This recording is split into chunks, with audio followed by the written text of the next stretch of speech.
Maayong buntag mga kaigsuunan. Maayong buntag kaninyo. Salamat sa Ginoo. Pwede ninyo lingion usab anyuhang abay og ingnag maayong buntag. Og naa sa kadtong mga naa sa ilahang panimalay, no, maayong buntag gayud pod diha kaninyo. Nang hinaot ko nga ang balaang spirito naa gayud pod nakig-uban kaninyo samtang kita magatuon sa pulong sa Dios. Niining murag presko gayud nga unsa ni ato ang sitwasyon karon, no.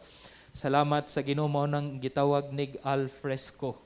Presko di ay nis Binisaya og kanang makaginhawa gayud kita bisan og nakatabon ang ato ang nawong sa maskara og face shield. Pero niining tanan halangdon gayud ang Dios og angayan gayud siya pasalamatan sa tanang higayon ug sa tanang sitwasyon ug ilabi na karon nga makapaminaw kita sa iyahang pulong.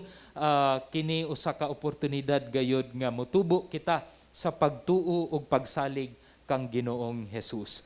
Pwede natong palakpakan ang ato ang Dios, no? Salamat sa Ginoo. Ang ato ang pagahisgutan karong kabuntagon kay makita sa Hebreo 2:5 hangtod sa 9.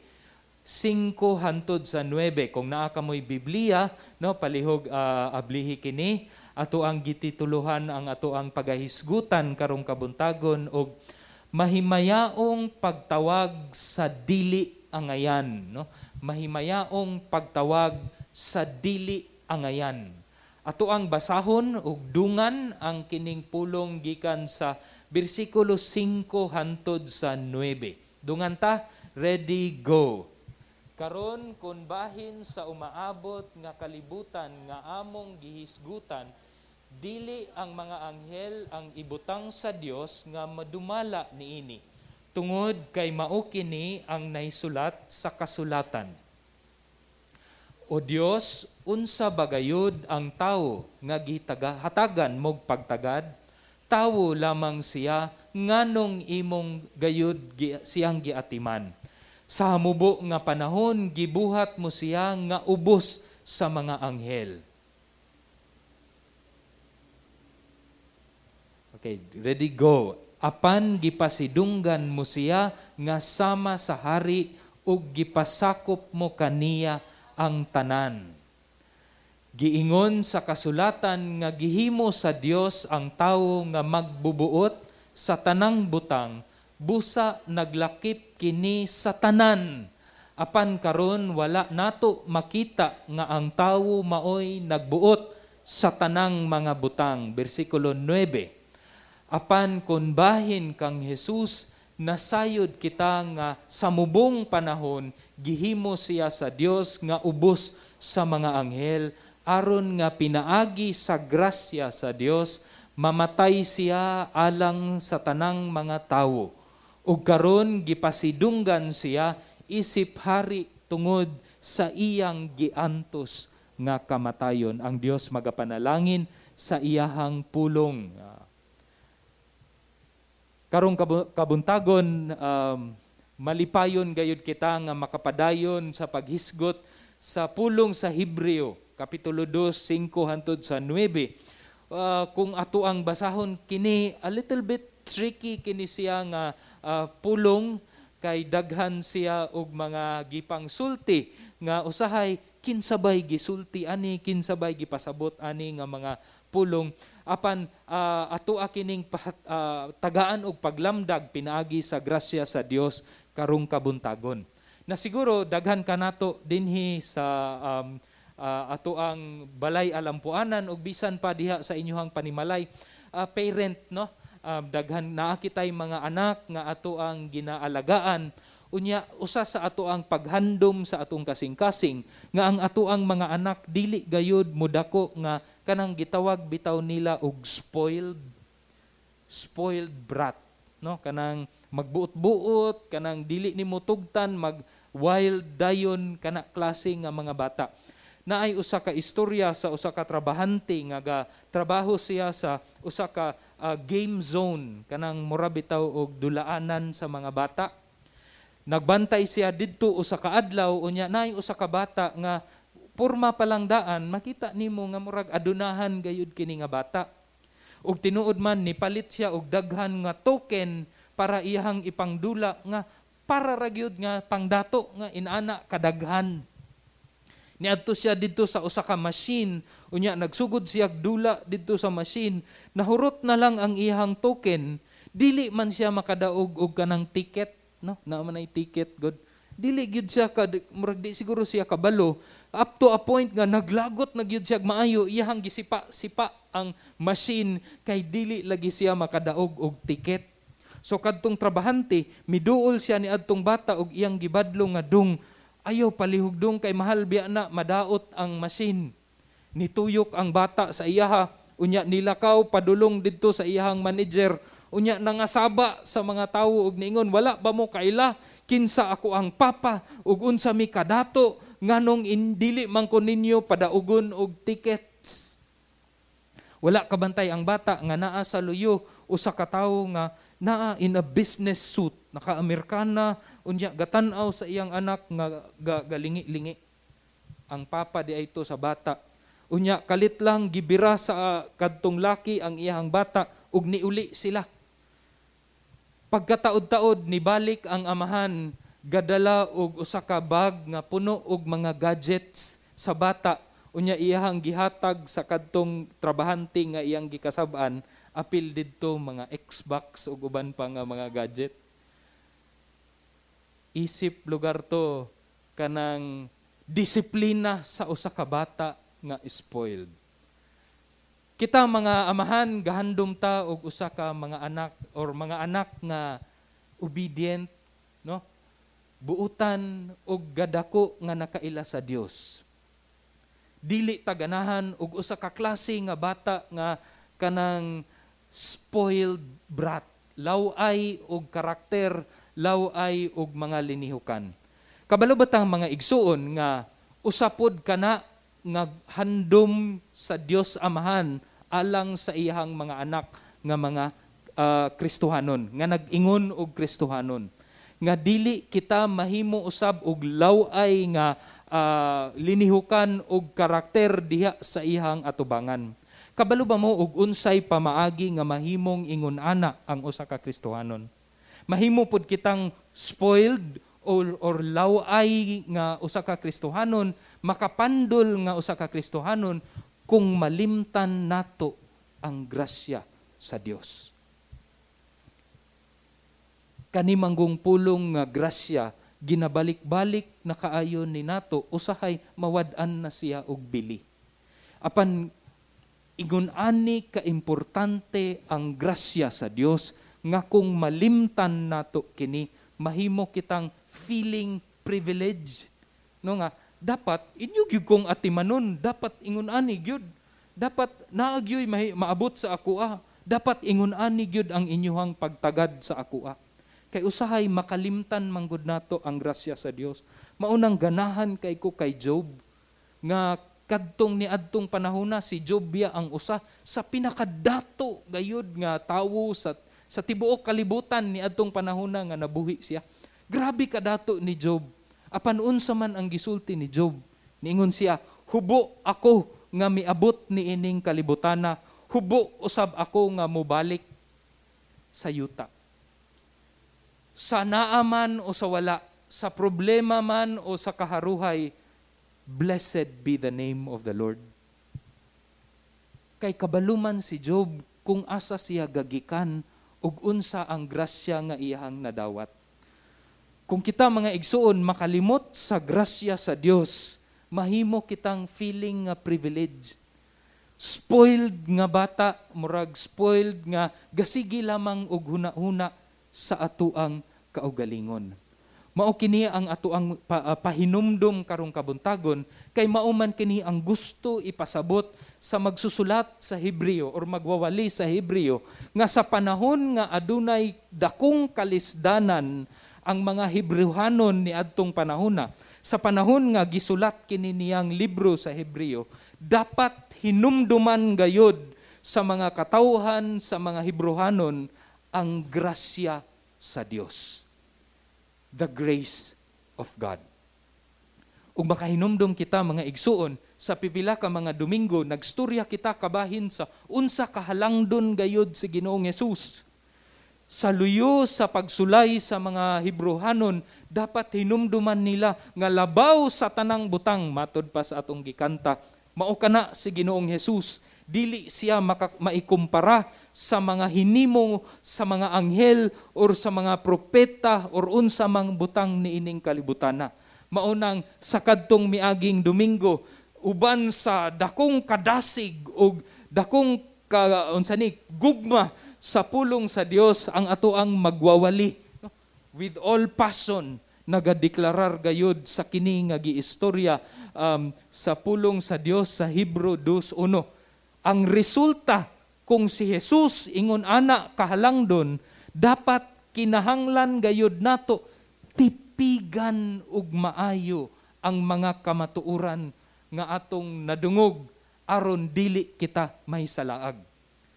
Hinumduman gyud kini nato nga sa kini nga pulong tipigan ug maayo, or pwede pod siya maminaw kita ug maayo. Listen intently. Tipigan ug maayo ang pulong nga naabot kanato, dili kaninato kalimtan kundi kuptan kini nato duol sa ato ang kasing-kasing kini nga mga kamatuoran aron dili kita may salaag. Mao kana ang gihisgutan gayud nato katong miaging Domingo, ug nagaampo gayud ako nga napanalanginan kita ni adtong mga pagwali.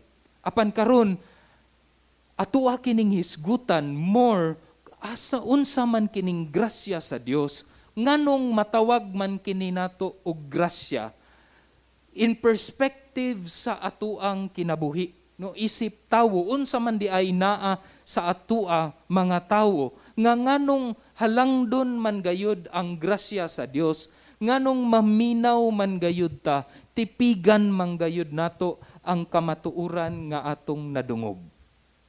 Nagsugod ang Hebreo 2:5 niining mga pulong nga.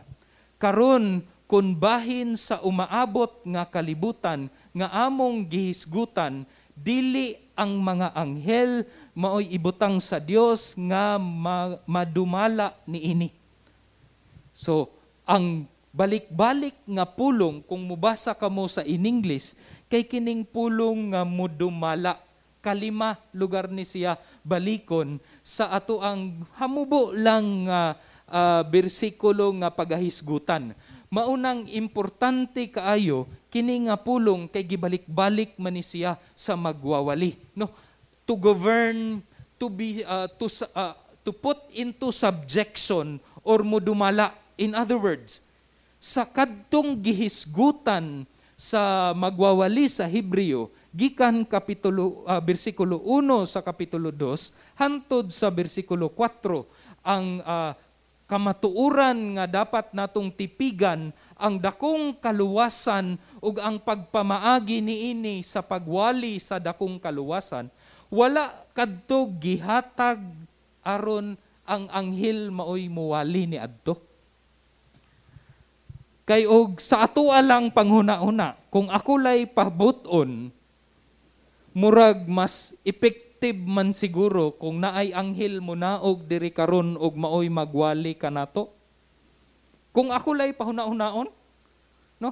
Ug musulti ang anghel sa imuha, undang nakagpagpakasala, mukurog biya gyud pud ta siguro, no?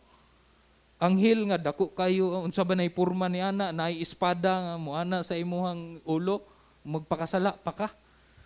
Apan wala man kana gibuhat ni Jesus in all of His wisdom and the sovereignty of God. Wala kana gibuhat sa Dios. Gitaganan niya ang responsibilidad nga modumala sa tibuok creation sa tawo. Ikaw ug ako. Na atuwa kining lantawon kay kini lang daan nga responsibilidad. Dako na kayo ni nga grasya nga gihatag sa tawo. Kay nganuman, unsa man di ay ang naa sa tawo, nga nganong matawag man nato ning grasya kining mudumala kita sa tibuok creation. Na nag-ingon ang libro sa Hebreo, no? Ang Salmo 8 nga gisulti karon sa magwawali sa Hebrewanon, ganahan kay ko aning magwawali sa Hebrews, kay kabalo kaayo siya sa scriptures of the Old Testament. Gasigi siya og sulti sa mga verses of the Old Testament. Sa Salmo 8 naghatag kanato og hulagway kung unsa gyud ang tawo. Nagsugod ang Salmo 8 sa pagwali, sa pagdeklara sa kahalangdon sa Dios. Halangdon gayud ang Dios sa tanang binuhat ni ining kalibutana. Siya'y gabuhat sa tanang maanindot sa langit ug sa yuta. Halangdon gayud ang Dios. How majestic is your name. Unsa man ang tawo? Una, duha lang kabutang. Una, ang tawo huyang ug way hinungdan. Kabalo mo giunsa pagkumpara ang tawo sa Salmo 8? Gikumpara ang tawo pareho sa gamayng bata. Puya. Nalipay migdako kay sa amo ang wider group na ami duha ka baby, no? COVID baby. And nagapasalamat gayud kami sa Ginoo nga bisan luyo sa dakong pagsulay sa pag-adto og ospital, safe and healthy ang two babies sa amo ang grupo. Pero pag makita nimo ang usa ka puya, huyang, helpless, weak, wa gayoy mabuhat kung wala ang amahan o walay mag-alaga nga inahan. Ingon ana gikumpara sa Dios ang tawo. Unya, in comparison to creation, kung unsa ka bangis ang adlaw, kung unsa ka bangis ang mga stars, ang nature, ang storms, kining tanan nga naa sa palibot, kumpara nimo ang tawo murag way gahom, way hinungdan, insignificant. Wa man gyud kita oy. Unsa ra gud ni atong panit pagkahumuka? We are weak and insignificant. Gagmayng mga bata sama sa gagmayng mga bata. Mao ang tawo. Apan gitagaan kita sa tawo ug gitudluan kita aron sa pagdayig nga moresulta kana nga maulawan ang mga kaaway sa atong kinabuhi. In other words, ginagamit sa Dios ang mga weak, ang mga way hinungdan ug huyang nga mga tawo aron ipadayag kung unsa siya kagamhanan ug unsa siya kahalangdon. Kay ug mogamit ang Dios og kadtong kusgan na daan, na murag mo ingon man tong kusgan na daan nga tungod kanako nabuhat nako ni. Maunang ginagamit sa Dios ang mga huyang ug way hinungdan. Ikaw kana ug ako. In fact, sa 1 Corinthians 1:27 giklaro pagayod ni Pablo, apan ang gipili sa Dios mao kadtong giisip sa katawhan nga dili maalamon aron pakaulawan ang mga maalamon. O gipili usab niya ang mga tawo nga wala gayoy gahom aron pakaulawan ang mga tawong gamhanan. Usahay gahuna-una kita no nga ay ultimo raman ko. Ingon ani raman ang ako ang kinabuhi, ang akong trabaho ingon ani ra, no, ang ako ang bana ga-drive ra, no, gamay atong panlantaw sa atong kaugalingon. Sakto ka in a sense nga dapat ingon ana ang atong panlantaw sa atong kaugalingon kanang wala gayud ba, huyang ug way hinungdan, apan tungod sa grasya sa Dios, tungod sa Dios gitagaan kita niya og oportunidad, halangdon gayud nga oportunidad ug atoa pagayud kining mahibaluan samtang magpadayon kita og tuon niini.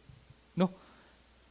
So bisan sa ingon ana nga sitwasyon sa ato ang kinabuhi atong hinumduman nga ang Dios naghatag kanato og grasya. Grasya sa pagdumala sa tanang mga hinimo niining kalibutana. Ikaduha nga butang nga gisulti sa Salmo Kapitulo 8, kung unsa gayud ang tawo. Ikaduha, kay ang tawo, kiniday, na ako'y nahinumduman nga kanang usa ka illustration sa amoang maestra sa high school. Unya, maupod kini hangtod karon, murag usa kadto nga nagtudlo sa ako nga musalig sa Dios. Very simple nga illustration about the greatness ni God, nga nganong dapat musalig kita kaniya. Nag-ingon ang amoang maestra sa amoang values lesson ni adtong panahon na, nga kung lantawon kuno nimo, kinsa man ang pinakagamhanan nga being niining tibuok universe. Well, musulti gayud kita nga ang Dios. Ang Dios mo'y pinakagamhanan gayud sa tanan, ug wa na gayoy makatupong kaniya. Kinsa may sunod, kung naa manggaling sunod. Well, kung imuhang lantawon sa Biblia ug lantawon nimo, kay kining mga anghel or mga demonyo, kay maura man na sila, no? When God created them, they are both spirit beings, anghel ug mga demonyo. Maoy ikaduha lugar kung naalay hierarchy sa gahom. Unya, kinsa may pinakahuyang niining tanan? Well, of course, kinsa pa man di ay ang tawo. Ningon dayon ang amuang maestra, nga kung ang tawo gani, musalig lamang sa kaugalingon, sa ato ang kusog lugar, mapildig yun ta sa atake sa mga demonyo sa atong kaugalingon. Kay dili man kita ingon ana kagamhanan. Apan kung ang tawo musalig sa labawng makagagahom sa tanan, walay kining gahom sa demonyo, dili gayud kana makaapektar kanato, kay naa man ta kaniya nagunit. That is a very simple, sayon ra kaayo nga ilustrasyon. Apan dako kayo to og impact sa akong kinabuhi, nga gatudlo kanako nga musalig gyud ko sa Ginoo. Dili ko musalig sa akong kaugalingong kaalam, dili ko musalig sa akong kaugalingong diskarte, dili ko musalig sa akong kaugalingong salapi o unsa man nga naa ako, akong apelyido or ang ako ang pamilya. Kaysa kung lantawon nato, huyang man gayud kita ug walay hinungdan kung wala ang Dios. Padulong gyud kita sa kapildihan ug sa kamatayon kung wala ang atong pagsalig naa diha sa Dios. Ikaduha nga butang mga igsuon kabahin sa Salmo 8 nga gisulti sa Hebreo, kay ang tawo dili gayud pud angayan, maoy kamatuuran nga gisulti. Nag-ingon ang bersikulo 4-5 sa Salmo 8 nga gisulti usab sa Hebreo 2:6 hantod sa 7. Nangutana ang magsusulat, unsa bagayod ang tawo nga gitagaan manggayod nimo siya og bili? So this is a rhetorical question nga ang automatic nga answer, walay bili. Unsa ang tawo? Way bili. Apan gitagaan siya og bili sa Ginoo, dili kita angayan, apan gitagaan kita og bili. Ang tao man lang siya, nganong ginakabalak-an mo man gayod siya. Nganong gihuna-huna man nimo ang tawo, nga dili man kita angayan. Wala may bili nga naa kanato. Dili lang paghuna-huna, dili lang paghatag og bili, gihimo pagyud nimo siya nga ubos sa mga anghel. Tinuod ka na, ubos gayud kita, apan imo siyang gipasidunggan nga daw hari, nga gitagaan og dungog og himaya. Ato ang hinumduman kini nga sa Salmo 8 ug sa Hebreo 2, ang gisulti niini kay ang tawo. Siguro naa ka mo'y in English nga version nga nagsulti, what is man that you are mindful of him? Or what is the Son of Man that you thought about him? Ang Son of Man diha mga igsuon, dili kana kadtong titulo ni Ginoong Hesus, kundili kita The sons of men, mga anak sa tawo, ang tawo ug ang iyahang mga anak. Dili angayan, walay bili. Mao kana ang ato ang status, but then again, the grace of God, gitagaan ta niya, gipasidunggan kita niya nga daw hari. Maunang balik-balikon gyud ni nato nga dili nato kalimtan ang grasya sa Dios. Kay the moment makalimot kita kung kinsa kita, daghang manggawas nga mga laway sa atong kinabuhi. Magsigi naman ta guna-una, ako, ug ako. Akong pribilehiyo, ang ako ang rights, ang ako ang ingon-ani, ako. Nga panglantaw sa Dios ug sa uban nga mga katawhan, laway man kini nga Kristohanon kuno. Ato gyud ning hinumduman mga igsuon, kay mauman kini ang makapahatag kanato og pagpaubos or humility. Ang Salmo 8 nagaingon nga ang himaya sa Dios makita sa mga huyang ug dili angayan. Ginagamit sa Dios ang mga huyang ug dili angayan aron ipakaylap o ipakita ang iyang himaya sa tibuok kalibutan. Atua kining hinumduman, pahinumdum kini sa grasya nga mutudlo kanimo ug kanako sa pagpaubos. Kay wa manggyoy atua. Unsaon nato nig balik-balik, wa gyoy atua. Maunang mutungtong gyud ta, mutultul gyud ta sa pagpaubos. Humility in front of this great and mighty God. Nahiusahay nga sayon-sayonon lang nato ang Dios, no? Magsuko-suko pa ta sa Dios kung wala gitubag tong imuhang gibalik-balik og pangayo. Daw murag utangan ang Dios kanato.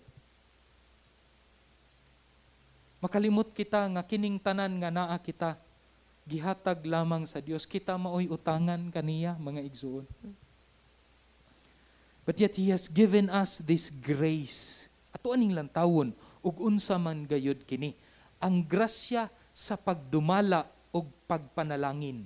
Unsa man kini? Gisulti man sa libro sa bersikulo 8 sa Hebreo 2, giingon sa kasulatan nga gihimo sa Dios ang tawo nga magbubuot sa tanang butang, busa naglakip kini sa tanan gayud.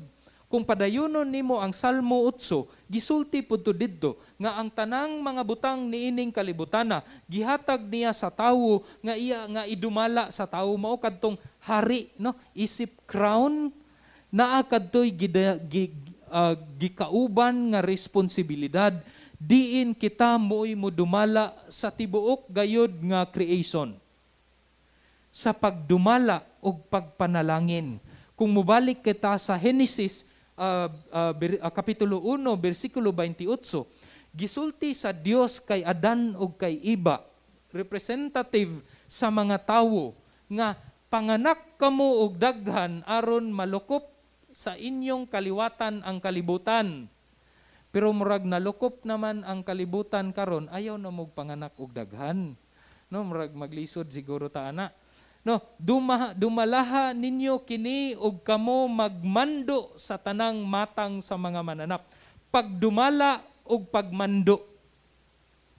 To rule and have dominion. Mao kana ang sugo sa Dios. So, pag grasya gihatag sa tawo nga modumala sa tibuok creation.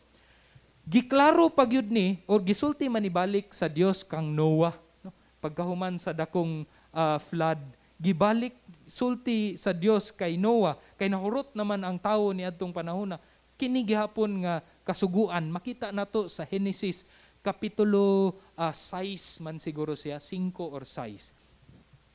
Pero giklaro pagyud ni sa Dios kung unsa man ni klase nga pagdumala. Didto na sa kapitulo 12 nga naa si Abraham. Gisulti sa Dios kang Abraham, himuon ko ang imong mga kaliwat nga usa ka bantugan nga nasod. Panalanginan ko ikaw, ug mahimong bantugan ang imuhang ngalan. Pinaagi kanimo, daghan ang makadawat sa panalangin. Panalanginan ko ang tanang katawhan sa kalibutan, pinaagi kang Abraham ug sa iyang henerasyon. In other words, ang klase sa pagdumala kay mao di ay ang pagpanalangin sa tibuok kalibutan. Mao kini ang gina-expect sa Dios nga resulta sa pagdumala sa tawo sa tibuok kalibutan. Nga ang tibuok kalibutan mapanalanginan tungod sa pag-obey ni Abraham ug sa iyang henerasyon sa sugo sa Dios. Apan nabuhat ba kini? Nahitabo ba kini mga igsoon? Well, kung imong lantawon tungod sa kahuyang sa tawo nga nagsalig lamang sa iyang kaugalingon, way kaya ang tawo nga sa pagdumala ug sa pagpanalangin sa tibuok kalibutan.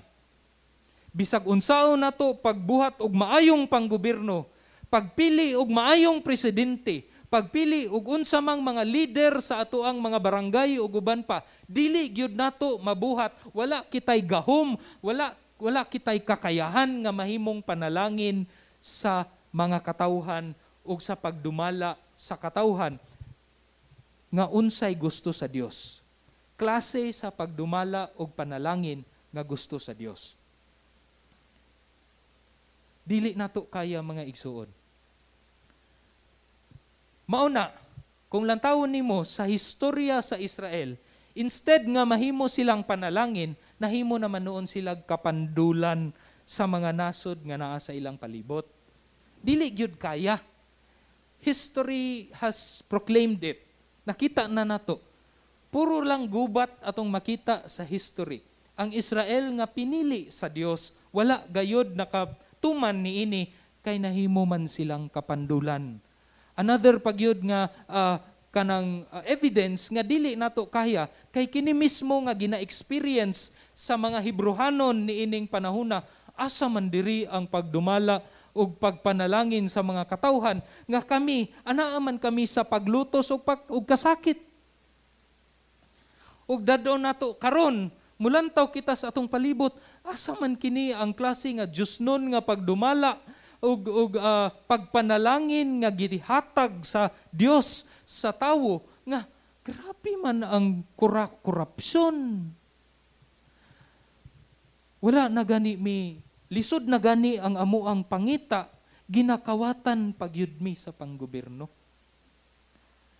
Murag ang mga dato lang man ang gasigi og kadato, ug kami nga mga ultimo ug mga pobre, nagkapobre man abi ko nga giingon sa pulong nga ang Dios no haduol sa kadtong mga adunay kasakit ug uban pa. Nganong ingon ani man ang ako ang ginabati o gina-eksperyensya. Well, una gyud ana mga igsuon, wa manggyoy kaya ang tawo nga mutuman sa mando sa Dios sa pagdumala o pagpanalangin sa tibuok creation. So unsa man ni? Bad news na lang bagyud ni tanan? Wa na bagyud wa na bagyud kitay paglaom niining ato ang sitwasyon? Maayo na lang kay naay bersikulo 9 mga igsoon. Gikan 5 hangtod 8 ang gihisgutan lamang niining magwawali sa Hebrehanon kay ang mga tawo kita. Karon ang gisulti sa bersikulo 9 kay kabahin sa grasya sa Dios pinaagi dili sa kadtong unsa mang anak sa tawo kundi sa anak sa tawo nga maoy titulo nga halangdon ni Ginoong Hesus. Naa mubalik kaniya ang tanang paglaom ug tanan natong mga pagsalig kay wa manggyoy ato. Niingon ang bersikulo 9, apan kun bahin kang Hesus, nasayod kita nga sa mubong panahon nga gihimo sa Dios nga ubos sa mga anghel. Gihimo siya sa Dios nga ubos sa mga anghel. Nganuman nahimo man siyang tawo, pareho nimo ug pareho nako. Ug aron nga pinaagi sa grasya sa Dios, mamatay siya alang sa tanang mga tawo, ug karon gipasidunggan siya isip hari tungod sa iyang giantos nga kamatayon. Kung dili kaya sa tawo, ikaw ug ako, ug sa ato ang mga anak sa tawo, kaya kini sa anak sa tawo ug anak sa Dios nga si Ginoong Hesus. And this is the very reason, usa sa mga rason nga nganong ang Dios nagpakatawo pinaagi kang Ginoong Hesus aron ato ang mabatian ug makita gayud ug unsa gayud ang pasabot sa Dios niining pagdumala ug pagpanalangin sa tibuok kalibutan. Well, tinuod man nga wala pagayud nato makita ang tibuok nga completion or fulfillment sa plano sa Dios. Maabot kini inig ikaduhang balik ni Ginoong Hesus. Apan naabot na, mao kining the mystery of abot na pero wala pa. Nganuman, namatay naman si Jesus didto sa cross aron sa pagpasaylo sa imuha ug sa ako ang sala. Tungod sa gahom ni Ginoong Hesus, tungod sa pagpaubos ni Ginoong Hesus, nga siya namatay didto sa cross, aduna nakitay dakong paglaom. Nga makita nato ang klase sa pagdumala o klase sa pagpanalangin nga gihatag kanato karon pinaagi na kang Ginoong Hesus. Kang Ginoong Hesus ma-fulfill kining tanan. Kang Ginoong Hesus lang yun mabati kininatong tanan. Apan naa pagayoy, dako pagayod kaayo nga grasya. Niingon man si Jesus, ikaw pod nga nagtuo ug nagsalig kaniya, iyahang apilon aron mo dumala, aron mo panalangin sa tibuok kalibutan. Pinaagi karon sa balaang spirito nga nagalihok sa mga tinuod nga Kristohanon, dinhi nagalihok ang Ginoong Hesus aron maabot ang panahon, the final fulfillment of the rule and the lordship of the Lord Jesus Christ sa iyang ikaduhang pagbalik. Daghan pa kayo ni mga igsuon. Ganahan kay ko nga modritso pero murag dinhi sa kutaman kay sunod nga Domingo, ipadayon pagayod nato og pagwali kung unsa gayud kahalangdon ug unsa gayud nga dapat nga kita mapasalamaton kang Ginoong Hesus tungod sa grabe nga grasya nga ato ang nabati kaniya. Maunang maminaw ta. Atong tipigan gayud ang pulong ni Hesus nga nahisulat karon sa iyahang pulong. Dili nato kini sayon-sayonon. Mao kini ang ato ang gahom sa kinabuhi aron magkinabuhi kitang nga balaan ug makatultol sa ihang mando sa atong kinabuhi. Luyo sa mga pagsulay sa ato ang kinabuhi, mga igsoon. Mutultol kita ug atong hinumduman ang dakong grasya sa Dios diha kang Ginoong Hesus. Magampo kita. Salamat o Dios sa imuhang pagpakig-istorya kanamo. Salamat o Dios kay luyo sa mga pagsulay ni ining kinabuhia. Ikaw maayo. Ikaw angay pasalamatan. Sa kahuyang namo o Dios, sa kadako sa amo ang pagka makasasala, bisan dili kami angayan o Dios, imo kaming gihinumduman. Ug ikaw o Dios naghatag kanamo ug halangdon nga responsibilidad. Salamat kang Ginoong Hesus nga pinaagi kaniya matuman o Dios ang imuhang dakong plano sa kaluwasan.